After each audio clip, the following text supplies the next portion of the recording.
J'aime la parole. J'aime la parole. Shalom peuple de Dieu, que Dieu vous bénisse. Nous sommes dans la joie encore d'être parmi vous. Nous allons prier. Seigneur, merci pour cette opportunité que tu nous as accordée. Aide-nous, Éternel. Nous avons besoin de toi, Saint-Esprit, au nom de Jésus.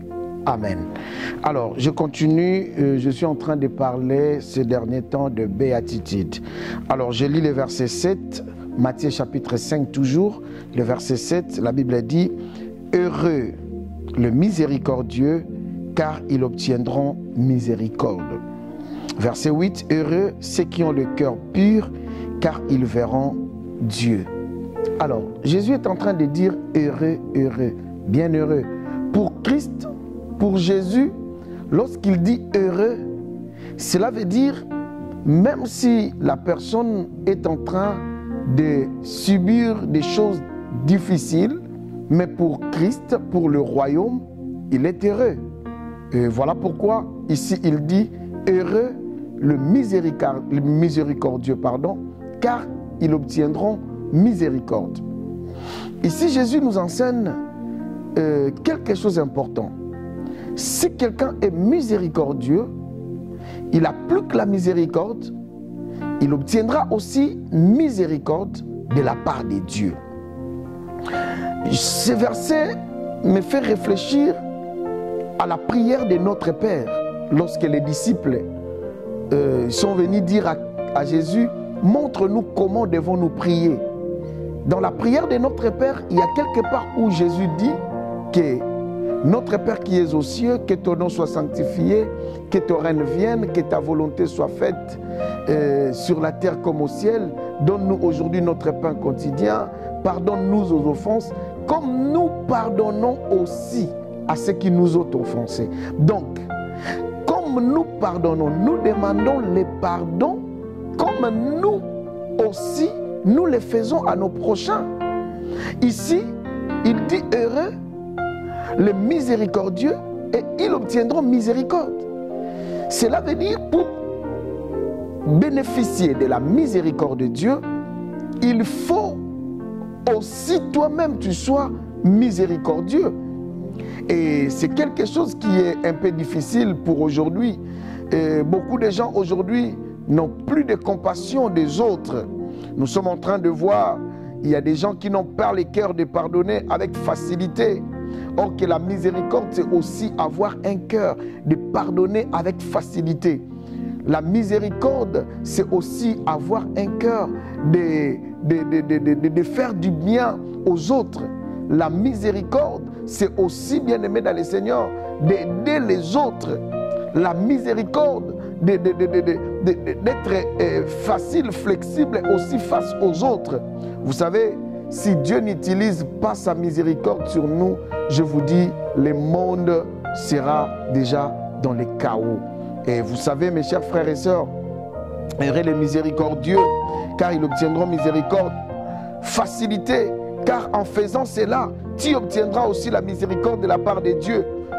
Dieu nous rend bien-aimés ce que nous faisons aussi aux autres. Car Dieu est juste. Et dans sa justice, il nous rend ce que nous faisons aussi aux autres. Es-tu miséricordieux? As-tu le cœur de pardonner les autres avec facilité? As-tu le cœur de pardonner ceux qui t'ont offensé? Est-ce que tu as compassion des autres, de ceux qui souffrent auprès de toi, ou tu te moques des gens? Si tu te moques des gens, Dieu se moquera de toi les jours où tu auras besoin de sa miséricorde. Voilà pourquoi Jésus dit « Bienheureux à toutes les personnes qui sont miséricordieux, qui utilisent la miséricorde. Ils obtiendront aussi miséricorde. Es-tu miséricordieux? » Oui, il y a des gens bien-aimés qui n'ont même pas de cœur, qui ont la facilité de maltraiter même les autres d'une manière ou d'une autre, parce qu'il leur manque de la miséricorde. C'est pourquoi aie compassion des autres. Et Dieu aussi aura compassion de toi dans les jours du malheur. Parce que les jours du malheur arrivent à tout le monde. Et bien aimé, vous savez quoi? Le verset 8, toujours dans Matthieu chapitre 5, il dit « Heureux ceux qui ont le cœur pur, car ils verront Dieu. » Lorsqu'il dit heureux ceux qui ont le cœur pur, un cœur pur, c'est un cœur qui est sans rancune. Un cœur pur, c'est un cœur qui est sans haine. Un cœur pur, c'est un cœur qui est sans calomnie. Un cœur pur, c'est un cœur qui est sans mauvaise pensée. Un cœur pur, c'est un cœur qui est sans égoïsme. Un cœur pur, bien-aimé dans le Seigneur, c'est un cœur qui est sans iniquité, sans péché. Mais un cœur pur, bien-aimé dans le Seigneur, ce n'est pas seulement un cœur qui ne porte pas de mauvaises choses, mais c'est aussi un cœur qui est plein d'amour, plein d'affection. Heureux ceux qui ont le cœur pur. La Bible dit, ils verront Dieu. N'oubliez pas, pour voir Dieu, il faut avoir un cœur pur. Car la Bible dit, bien-aimé dans le Seigneur, dans le livre des Hébreux, recherchez la sanctification. La sanctification, c'est aussi d'avoir un cœur pur, car c'est là personne ne verra Dieu. Un cœur pur nous aide à voir Dieu un jour. Lorsque quelqu'un vit dans ce monde, bien-aimé dans le Seigneur, son cœur est rempli de jalousie, rempli de la haine, rempli, bien-aimé, de l'incrédulité, de l'égoïsme. Cette personne ne verra pas Dieu. Voilà pourquoi la seule condition ici, Jésus dit, heureux ceux qui ont le cœur pur, ils verront Dieu. La pureté du cœur, c'est la pureté de l'esprit, c'est la pureté de la chair, c'est la pureté. Le cœur, c'est l'âme. Le cœur est lié à l'âme. Souvent, lorsqu'on nous parle de cœur, on nous parle de l'âme, le siège des sentiments. Et heureux ceux qui ont ce cœur pur. La Bible dit, ils verront Dieu. Seuls ceux qui ont ces caractéristiques qui verront Dieu. Alors, fais la rétrospection de ta vie. As-tu un cœur pur? Celui qui a un cœur pur, ses pensées restent aussi pures. Heureux ceux qui ont le cœur pur, ils verront Dieu. Bien-aimés dans le Seigneur, lorsqu'il dit ils verront Dieu, on ne nous parle pas seulement de la fin du monde. Jésus ne parle pas seulement de la fin de temps. Mais Jésus parle aussi de voir Dieu dans tes problèmes, dans tes activités, dans ton travail, dans ta vie, dans tes projets. Ils verront Dieu. Cela veut dire aussi, ils prospéreront. Et pour prospérer dans la vie, dans ce monde, il faut avoir un cœur pur. Et ce cœur te permettra de voir la main de Dieu. Voir Dieu, c'est voir la main de Dieu, c'est voir sa gloire. Voir Dieu, c'est voir, bien-aimé dans le Seigneur, sa bénédiction. Et beaucoup de gens aujourd'hui, bien-aimés dans le Seigneur, n'ont pas ce cœur pur. Et ce cœur pur, pour terminer, j'allais dire aussi que c'est un cœur qui est rempli d'amour. As-tu un cœur rempli d'amour? As-tu un cœur qui est rempli de miséricorde?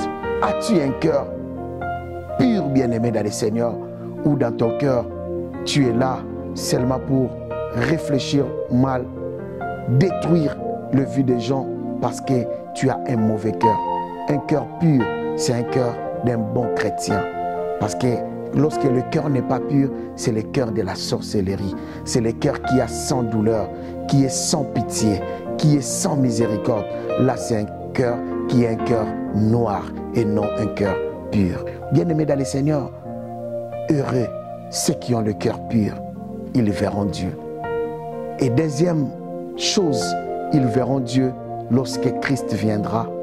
Ils verront Dieu. Ces gens qui ont le cœur pur, cela veut dire qu'ils hériteront le royaume des cieux. Ils bénéficieront du royaume des cieux. Lorsque Dieu viendra, Jésus viendra pour récupérer ses enfants, ceux qui auront le cœur pur partiront ensemble avec Jésus. Bien-aimé dans le Seigneur, cette exhortation vient pour t'interpeller. As-tu un cœur pur? Jésus a dit heureux. Ceux qui ont le cœur pur, c'est aussi ceux qui sont en train de souffrir à cause de l'injustice de ce monde. Ils veulent garder leur cœur pur. Voilà pourquoi, mes chers frères et sœurs, Jésus dit heureux. Si tu as le cœur pur, reste dans la joie, demeure dans la joie, car tu verras Dieu dans tout ce que tu feras. Mais si tu n'as pas le cœur pur, tu ne verras jamais Dieu, ni, bien-aimé dans le Seigneur, sur cette terre, ni après la mort. Et Dieu a besoin de toi. Purifie-toi, purifie ton cœur. C'est pourquoi la Bible dit, mon fils, donne-moi ton cœur. Cela veut dire, purifie ton cœur. Bien-aimés dans le Seigneur, Jésus nous aime et il veut que nous ayons des cœurs purs pour les jours même de l'enlèvement. Que Dieu nous aide. Seigneur, merci pour cette exhortation. Aide mes frères et mes sœurs. Bénis leur vie, bénis leurs projets, bénis, Seigneur éternel, leur cœur. Et aide-nous, éternel notre Dieu, à avoir ces cœurs purs pour que, à la fin des temps, nous puissions te voir. Au nom de Jésus, j'ai ainsi prié. Amen. Que Dieu vous bénisse, bien-aimés dans le Seigneur. À la prochaine émission. Merci. Au revoir.